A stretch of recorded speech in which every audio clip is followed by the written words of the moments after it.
मैं आज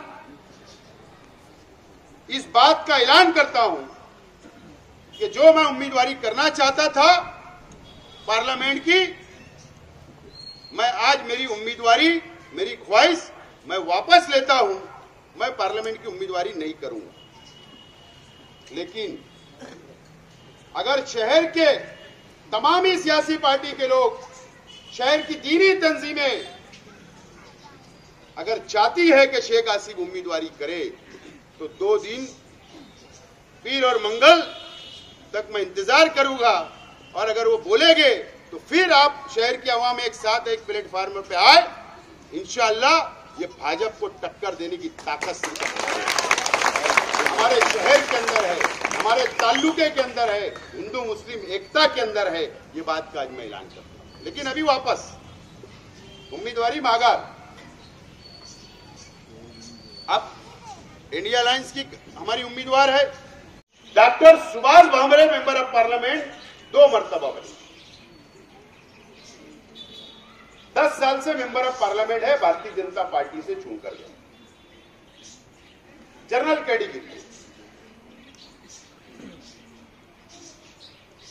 और इस 2024 का चुनाव चल रहा है। ये 2024 का चुनाव पूरी दुनिया के अंदर हर मुमालिक नजर लगाया हुआ बैठा है कि हिंदुस्तान के अंदर आवाम क्या फैसला करती है। एक तरफ इंडिया गाड़ी है, दूसरी तरफ इंडिया गाड़ी है। चुनाव चल रहे हैं और डिवैल्यूएशन जब हल्काबंदी होती है, अभी हमारे एक साथी ने कहा कि 370 भाजपा की पीवर सीट लाने की कोशिश की जा रही है, लेकिन इशारा कश्मीर की तरफ है, इशारा कश्मीर की तरफ। वहां पर 370 कलम थी, वो हटा दी गई, उस तरफ इशारा किया गया। कश्मीर को अलग अलग हिस्सों में भी तकसीम किया गया, रियासत बनाई गई, लद्दाख और जम्मू और कश्मीर।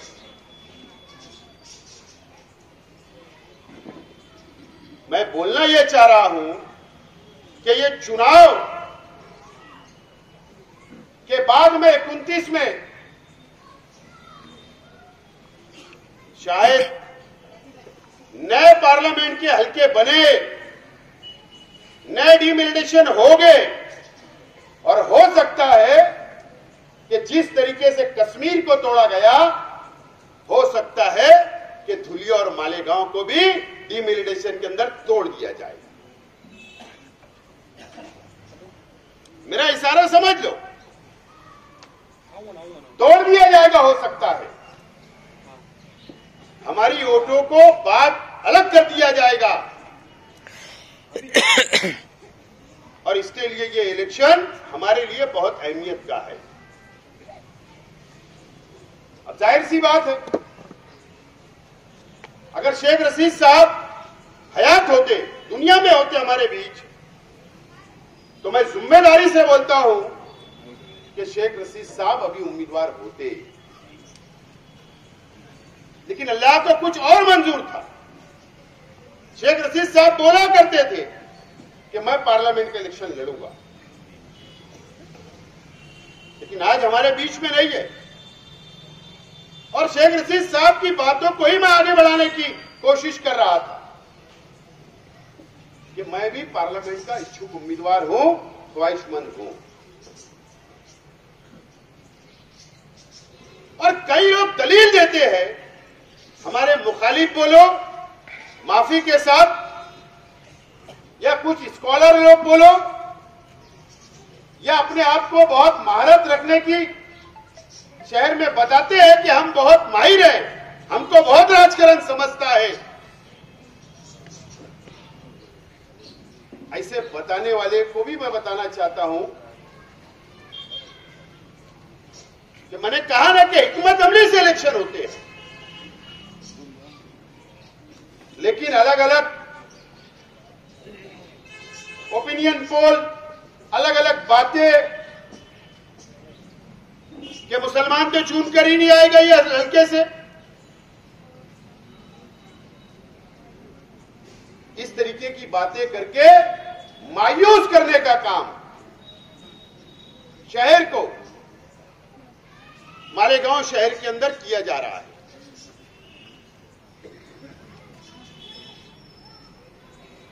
किसके लिए किया जा रहा है? अपने जाति मुफाद के लिए किया जा रहा है, कौम के लिए नहीं, अपने खुद के जाति मुफाद के लिए किया जा रहा है। मैं आज तुमको गणित बता देता हूं, 5.5 लाख पुलिस डिपार्टमेंट से मेरी रिक्वेस्ट है कि ये हमारा पार्टी कार्यालय है,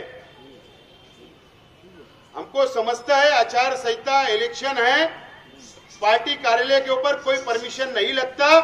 अगर जब हम रोड के ऊपर जलसा वगैरह लेंगे तो जब ये कोई प्रचार सभा नहीं है, ये प्रचार सभा नहीं है, कोई कैंडिडेट के लिए वोट नहीं मांगी जा रही है, ये हमारे एक पक्ष के कार्यकर्ताओं की बैठक है।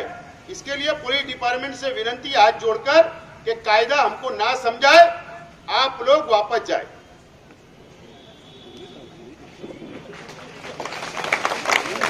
ये पार्टी की पक्ष की बैठक है। महाराष्ट्र के मुख्यमंत्री, उप मुख्यमंत्री रात को 2 बजे तक बैठक लेते, हमको समझता है, पुलिस का बता। और अभी मैंने कोई नॉमिनेशन नहीं किया जो मेरे पे आचार संहिता भंग हो। दोस्तों और साथियों,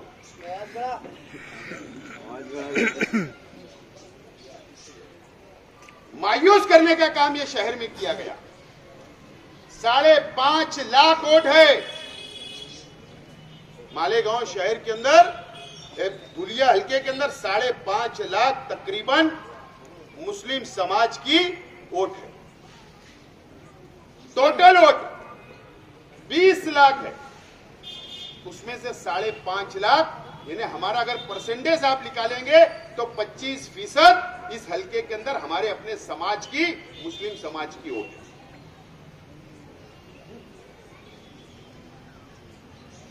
मराठा भाइयों की 7.5 लाख वोट, 2 नंबर पे हम हैं।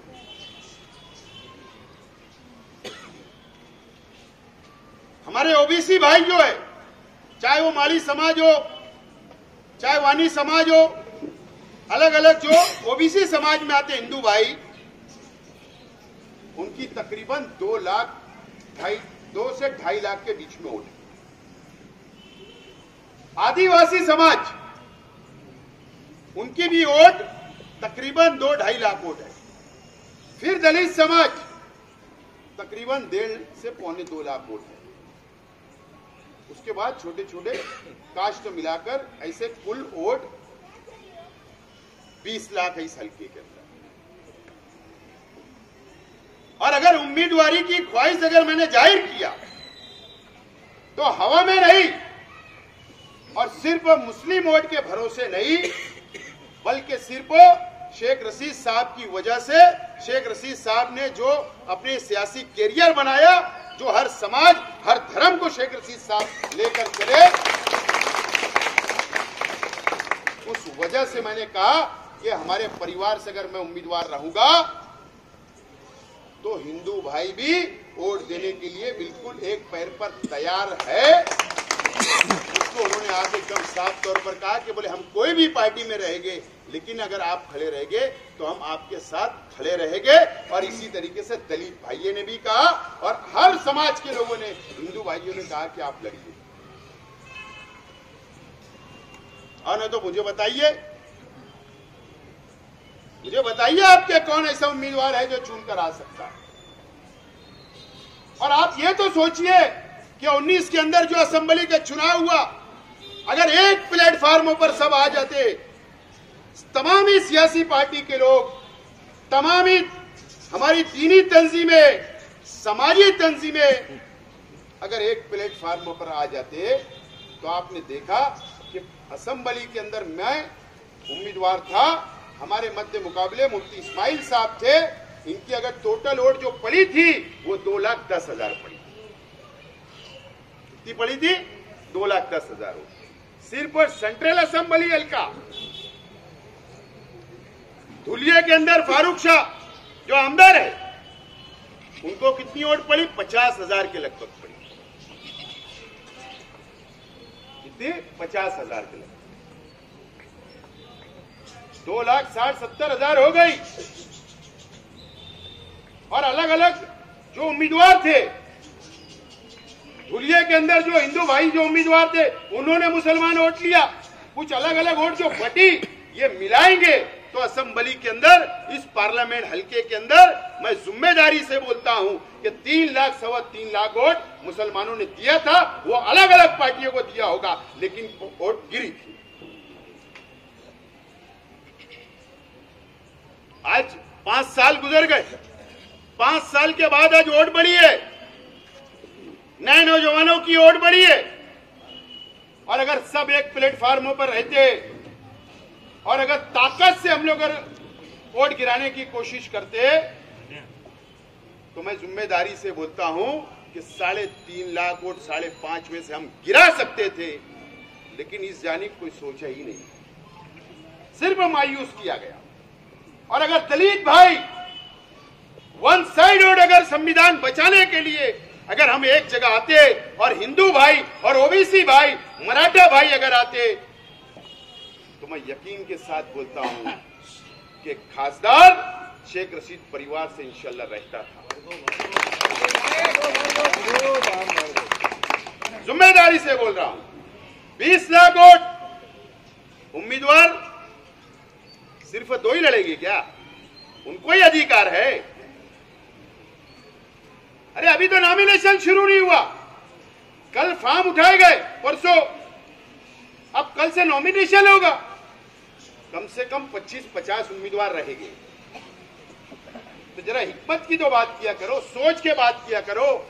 टेबल के ऊपर पेपर के अंदर न्यूज छपवा देना, व्हाट्सएप के ऊपर सिर्फ लिख देना और मुसलमानों को और कौम को मायूस करना, सिर्फ अपने जाति मुफाद के लिए।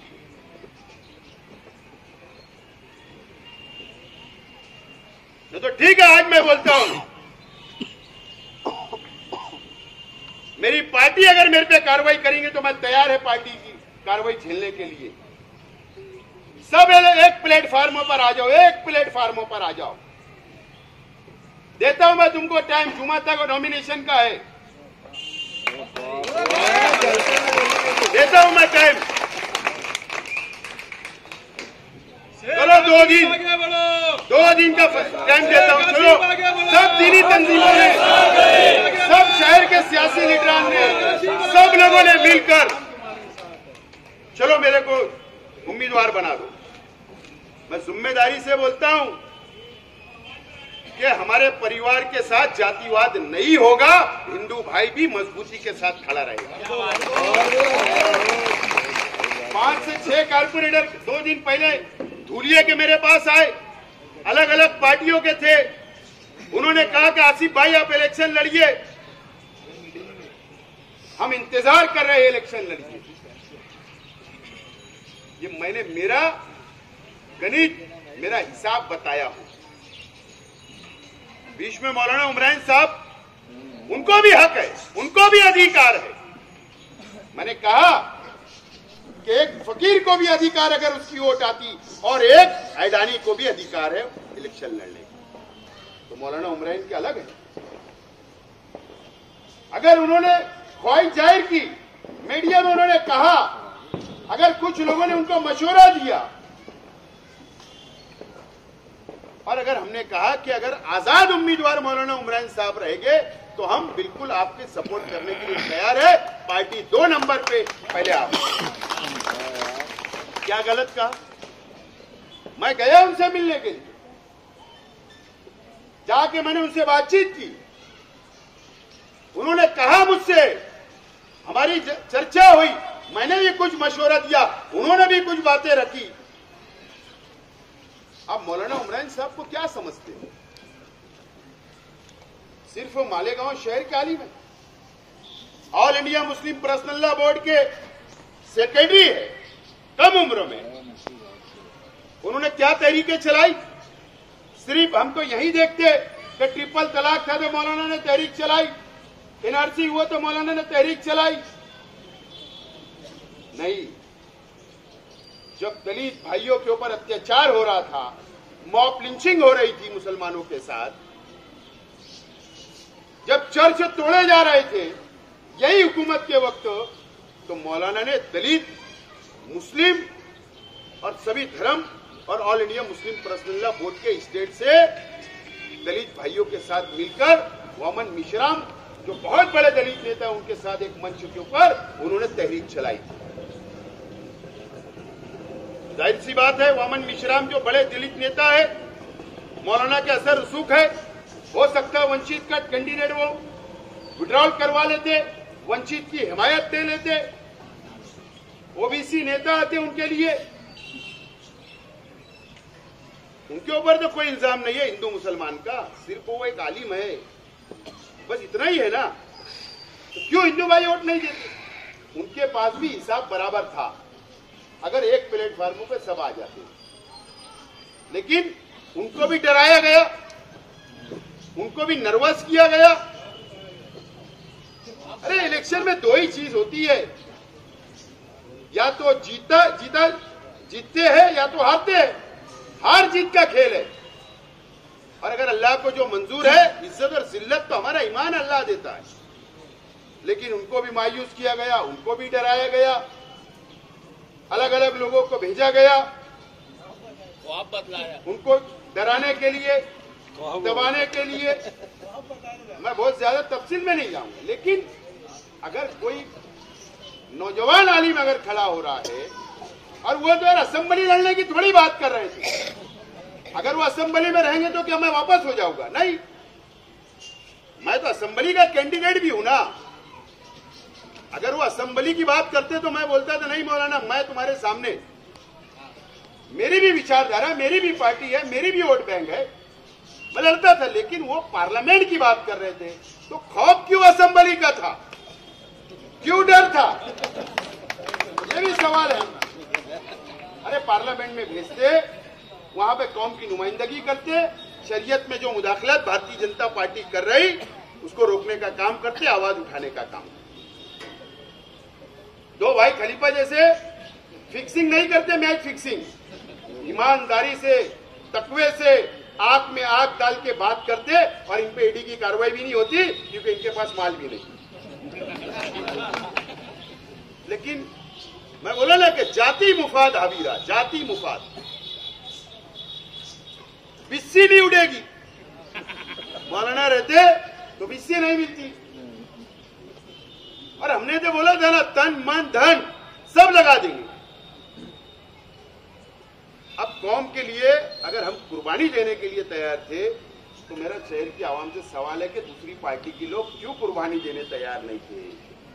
ये क्यों नहीं सोचा जा रहा है कि ये क्यों अखबारात के अंदर इस पर तबसरा नहीं किया जा रहा है?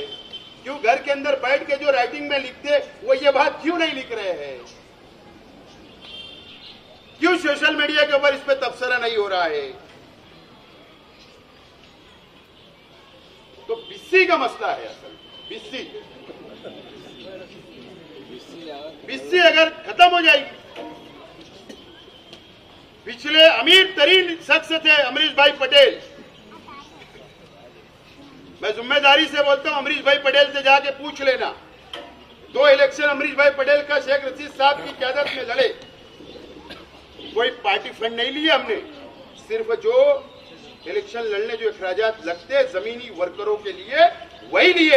और अल्लाह का करम है कि शेख रशीद साहब भी हयात थे, उन्होंने भी अपनी जेब में हाथ डाल के अपना लगाया, और उस वक्त कुणाल पाटिल के लिए भी हमने हाथ हमारे जेब से निकाला।